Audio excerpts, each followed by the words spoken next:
This evening, first up, guns, drugs, and ammo. A female-led police team uncovers over 2,000 grams of cocaine and cannabis, along with a loaded pistol in a Parika belt.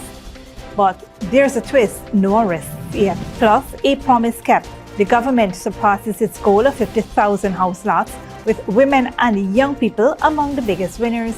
We'll show you how Building Expo 2025 is laying the foundation for smart, sustainable communities. Also, from rice to runway, a brand new airstrip opens at Handsome Tree, Mahaica, transforming agriculture and opening the door to ecotourism, why farmers are calling it a game changer. Meanwhile, justice comes to Region 2.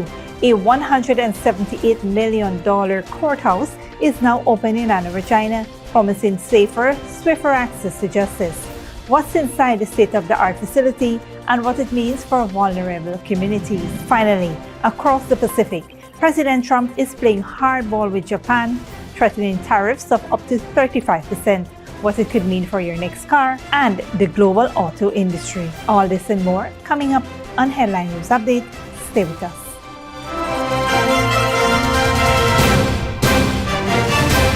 Welcome to this broadcast of Channel 2's Headline News Update for July 3rd, 2025.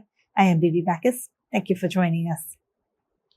First up, in a major drug and weapons bust, members of the Ghana Police Force's Narcotics Branch, led by a female deputy superintendent, uncovered a firearm and over 2,000 grams of illegal drugs during an operation at Krung Dam, Parika. According to police, the discovery was made in a clump of bushes along the dam where two bulky plastic bags were discovered. One bag contained several transparent parcels filled with what appeared to be cannabis. At the same time, the other held a white bucket containing multiple packets of a white cake-like substance suspected to be cocaine.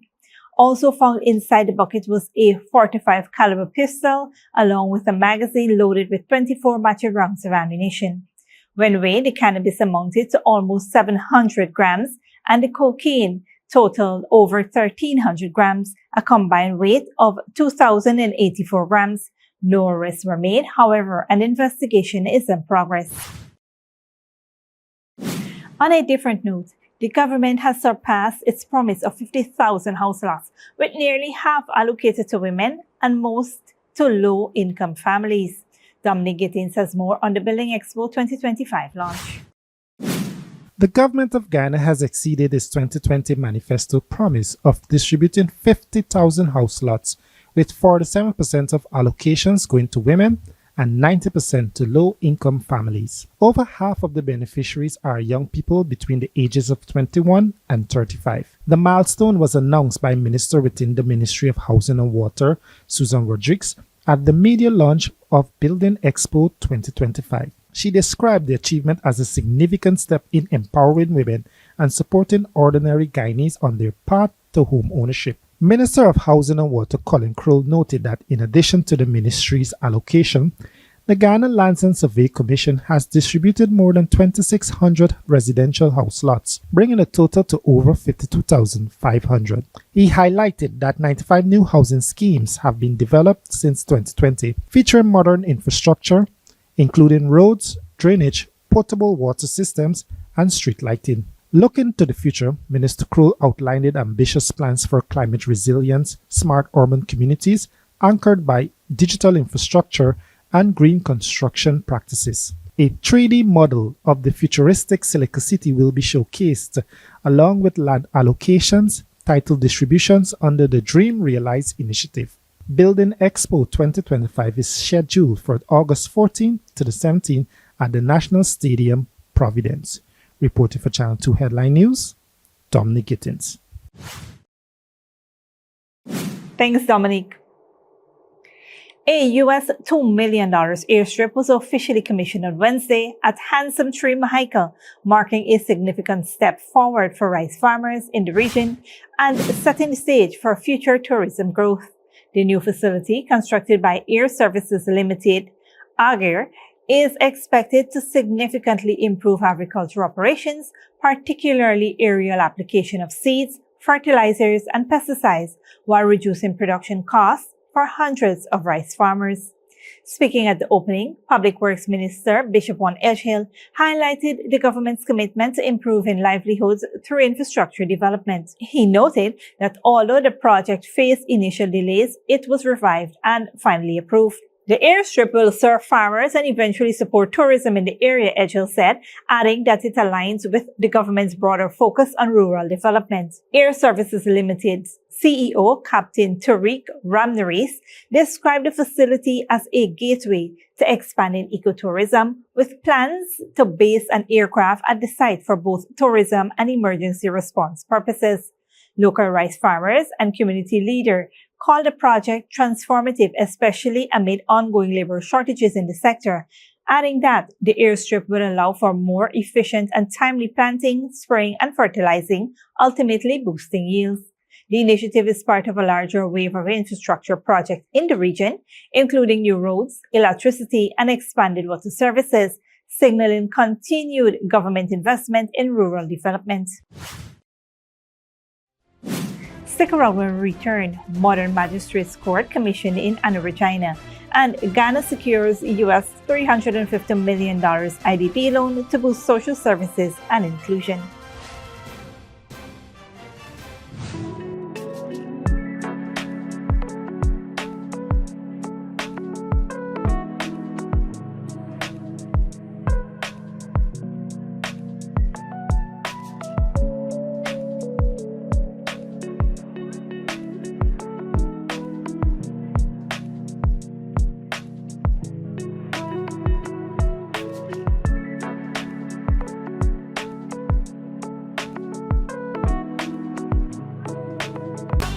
Sneakily with a gift of sight from Modern Optical Services. Let our professional team examine and prescribe what's best for your eyes. Common smiles make fashionable faces. See us for a full line of optical services, including brand name and prescription eyewear.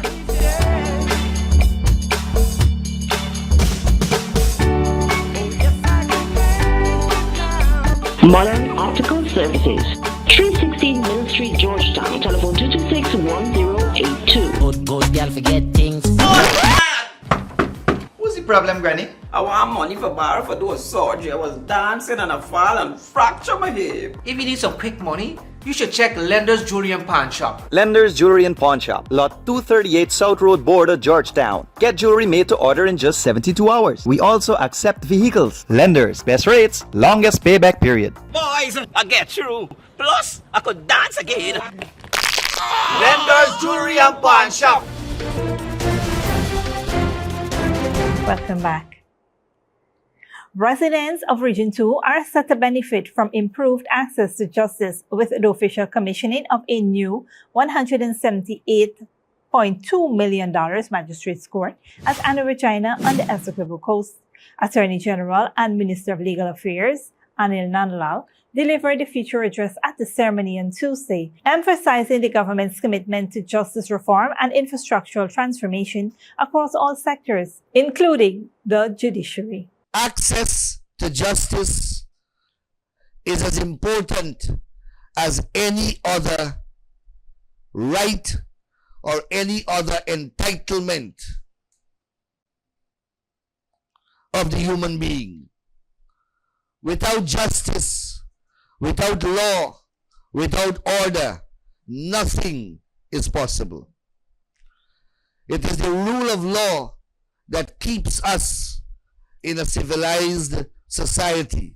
None of the development that is taking place across the country can take place without the rule of law being in place.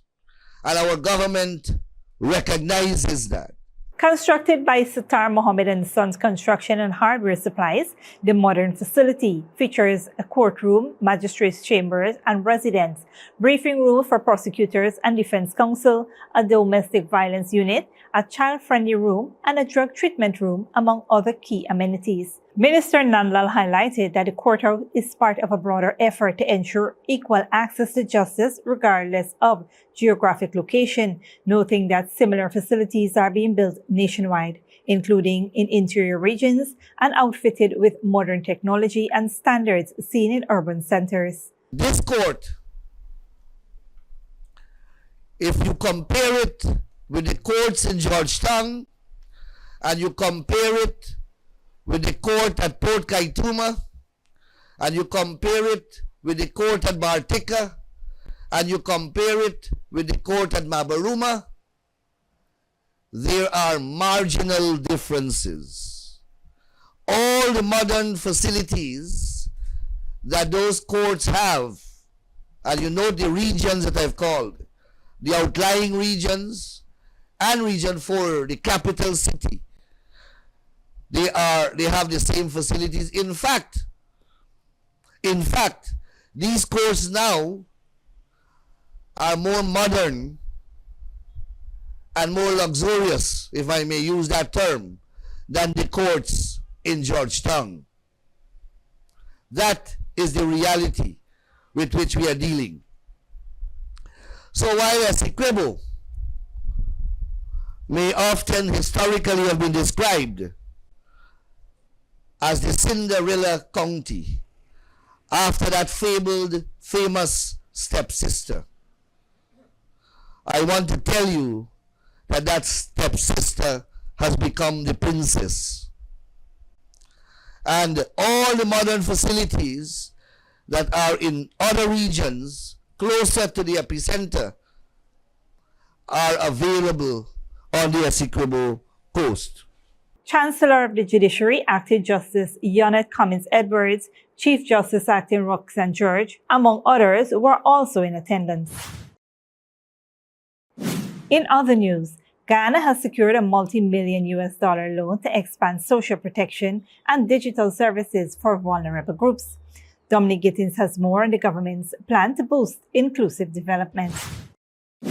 In a landmark move to strengthen social protection and promote inclusive development, the government of Guyana has secured a $350 million US loan from the Inter-American Development Bank to support significant improvements in social services, particularly for vulnerable groups. The funding granted to the Ministry of Human Services and Social Security will drive digital transformation across the sector, including the streamlining of services and the introduction of electronic systems aimed at reducing transaction costs and improving accessibility for citizens. Key areas of focus include the Enhanced Senior Citizen Pension Program, which serves over 82,000 elderly citizens, and the expansion of the Public Assistance Program, which has already supported more than 6,000 persons with disabilities. The loan will also fund the expansion of the Ministry's Learning Lab, offering training in adaptive living skills and digital tools to empower persons with disabilities to join the workforce. Other initiatives set to benefit include the Women's Economic Empowerment Program, support for survivors of gender-based violence, and the National Action Plan Against Human Trafficking. The loan agreement features a 20-year amortization period, a 5.5 years grace period, and a 1-year disbursement window, with interest based on the SORF benchmark rate. The IDB commended Guyana's robust economic performance and its ongoing commitment to promoting inclusive and equitable social development. Reporting for Channel 2 Headline News, Dominic Gittins. Thanks, Dominic. Don't go away after the break. Japan's auto industry faces uncertainty amid US tariff threats, and Kenyan startup launches AI app to bridge sign language hearing gap. Good girl forget things.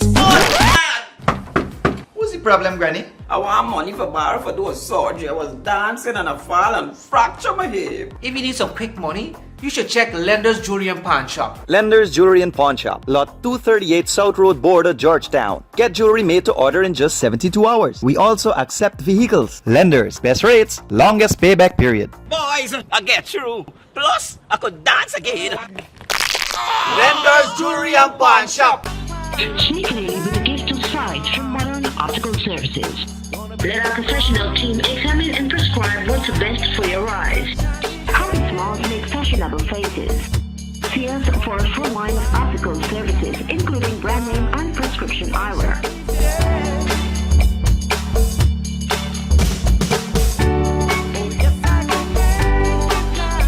Modern optical services. 316 Middle Street, Georgetown. Telephone 226-1082. Welcome back. Now we take a look at what's happening in the region and around the world. Peru's President Dina Boluarte has doubled her monthly salary to over 35,500 soles, or US $10,000, despite holding a record low approval rating of just 2%. The move, justified by the government as aligning with regional standards, has sparked widespread backlash. Critics call it tone-deaf, sharing viral footage of Boluarte being pelted with eggs. Her presidency, unelected and marred by scandals, faced growing public anger amid rising crime and economic frustration. The protest group Palestine Action is set to be banned and designated a terrorist organization by Britain's government. Al Jazeera's Melina Veselinovic reports. They're determined and loud, but they've come one step closer to being banned. UK MPs voted to prescribe Palestine Action as a terrorist group in a first attempt to outlaw a direct action group in the UK. Since its inception in 2020, Palestine Action has orchestrated and enacted a campaign of direct criminal action against businesses and institutions, including key national infrastructure and defence firms that provide services and supplies to support Ukraine, NATO, our Five Eyes allies, and the UK defence industry. Its methods have become more aggressive, with its members demonstrating a willingness to use violence. Some lawmakers disagreed. There is a long history in this country of direct action which pushes the boundaries of our democracy. It's very difficult for all of us, but actually they are still direct action. It's not terrorist action. Outside Downing Street, the mood was defiant.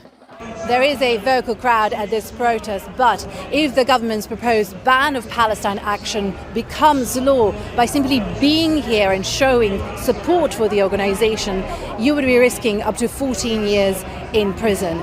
Some, though, say that won't stop them. It's no way that they could arrest all of us. Although I don't think it's accurate that we wouldn't be allowed to come out if Palestine Action was prescribed. It just would mean that we wouldn't be able to voice support for them. But we can still just call it resistance. I'm not scared anymore of them. You know, what can they do, like deport me or like they could arrest you? Yeah, well, that's not the worst thing that can happen to people. This prescription order has now gone to the House of Lords. House of Lords will next vote on the ban, and Palestine Action is mounting a legal challenge. As civil liberties groups warn, their prescription could set a dangerous precedent for the right to protest in the UK. Milena Veselinovic, Al Jazeera, London. US President Donald Trump is threatening to impose tariffs as high as 35% on Japan if a trade deal between the two countries isn't reached. That's generating uncertainty in the Japanese auto industry. Al Jazeera's Rob McBride reports. Like so many other companies in Japan, big and small, this one, making suspension units for cars and vans, is trying to navigate the baffling imposition of US tariff policy. It moved some production from its plant in China to this one south of Tokyo to avoid high tariffs set by the Trump administration. But now tariffs on China have been reduced, and with the threat of higher tariffs on Japan, it might have to move production back there again. We don't know how this tariff issue is going to be settled and what the impact will be, whether we should be manufacturing more in Japan or China. We're very confused.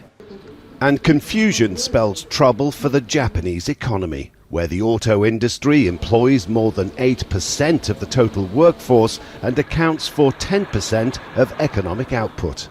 The fear is auto tariffs could have a wider recessionary impact, just as economic prospects are improving. This trade shock, it seems, couldn't come at a worse time for Japan. Wages have been rising and people have been spending more. After years of stagnation, it appears the country has been on track for an economic turnaround.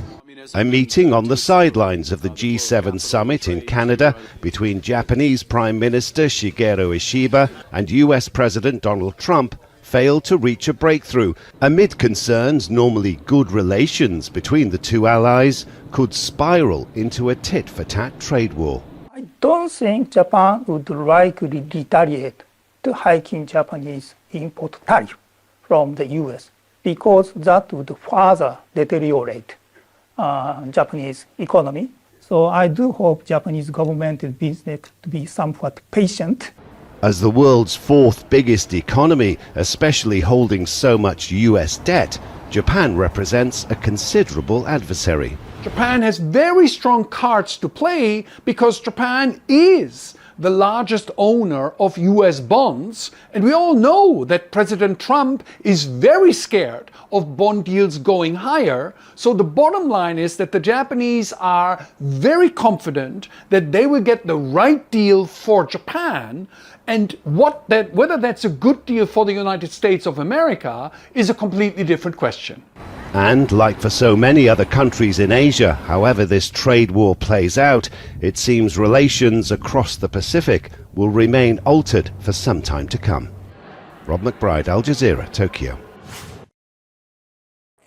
Kenyan tech startup is developing an innovative application called Signverse, aimed at bridging the communication gap between sign language users and the hearing world. Al Jazeera's Malcolm Webb reports. Developers say their new platform could help millions of deaf people communicate directly with others who don't know sign language. It's called Signverse. It can interpret English text into Kenyan Sign Language communicated by an avatar. The developers say it will soon be able to interpret speech into sign language in real time.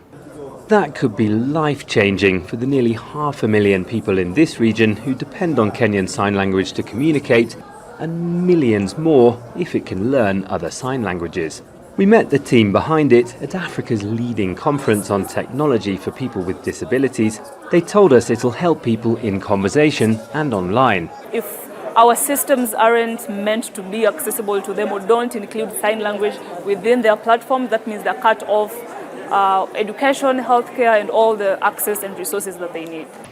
Artificial intelligence helps the platform learn signs and put them together and connect them with the equivalent parts of speech. We are an assistive tech social enterprise. It's attracted recognition and support from American universities, UN agencies, and tech giants like Microsoft and Google. Presenting new technology in conferences is only part of the story. The question is, how will users in the community react? So we've come with the Signverse team to a school for deaf learners to find out.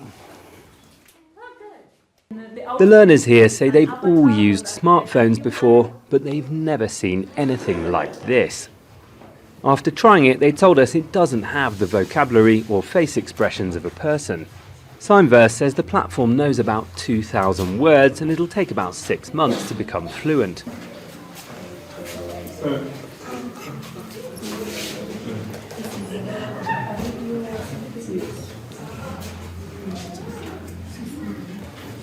Everyone here is curious about how technology will change the future. It is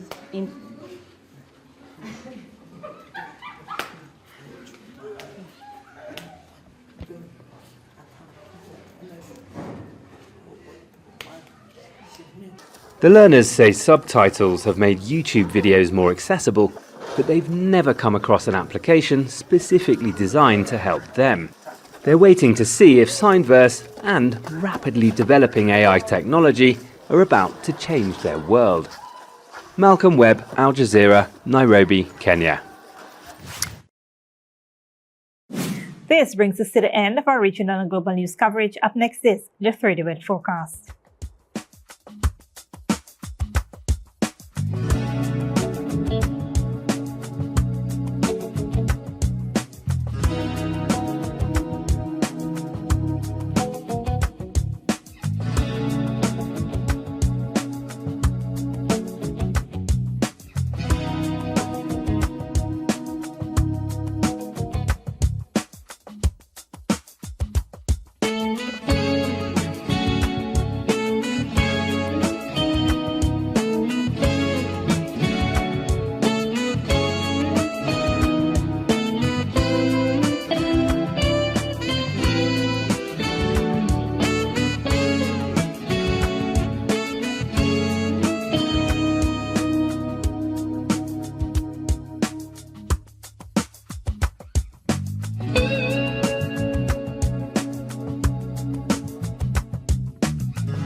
And that's it, TV2 Headline News for this Thursday evening.